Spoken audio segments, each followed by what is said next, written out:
Anonymous main page, এই পেজটি থেকে আমাদের একদিন আগেই আপডেট জানিয়ে দিয়েছিল যে বাংলাদেশে একটি স্কুল অথবা একটি বিল্ডিং বিধ্বংস হবে, যেখানে অনেক শিশুদের হতাহত করা হবে, অনেক শিশুদের মৃত্যুবরণ করতে হবে।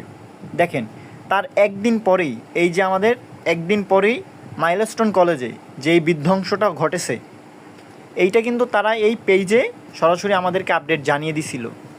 দেখেন, এই যে পেজে তাদের আরও অনেক নিউজ আছে, আপডেট আছে। এই যে দেখেন আপনারা, তারা স্বীকার করছে যে তারা অগ্রিম বার্তা আমাদেরকে দিচ্ছে। এই ওনাদের মেইন পেজ, এই দেখেন অ্যানোনিমাস মেইন পেজ থেকে অগ্রিম বার্তা আমাদেরকে দিচ্ছে, কিন্তু আমরা তো তখন গুরুত্ব দিই না।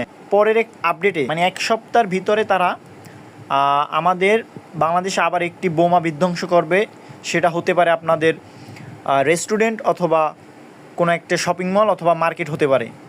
ঠিক ভাই, এই আপডেটটাই যেন এই যে 22 মিনিট আগে দিছে, দেখেন এই যে 22 মিনিট আগে আপডেটটা দিছে, তার ঠিক কিছুক্ষণ পরে আমাদের উত্তরায় দেখেন এই যে বিধ্বংস আবার হয়েছে। মার্কেটের ভিতরে যে আগুন লাগছে দেখেন আপনারা, এটার পাশে আছে মার্কেট আর উপরে আছে আপনার হোটেল। দেখেন তাদের হুবহু, তারা যে আমাদেরকে অগ্রিম বার্তা দিছে এটা হুবহু মিলে যাচ্ছে। কিন্তু কিভাবে সম্ভব, এটা কিভাবে সম্ভব আপনারাই বলেন।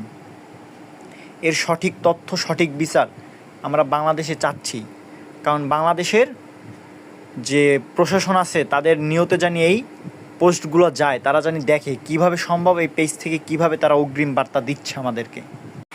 ভিডিওটা বেশি বেশি শেয়ার করে দিবেন যাতে সবার কাছে পৌঁছে যায়।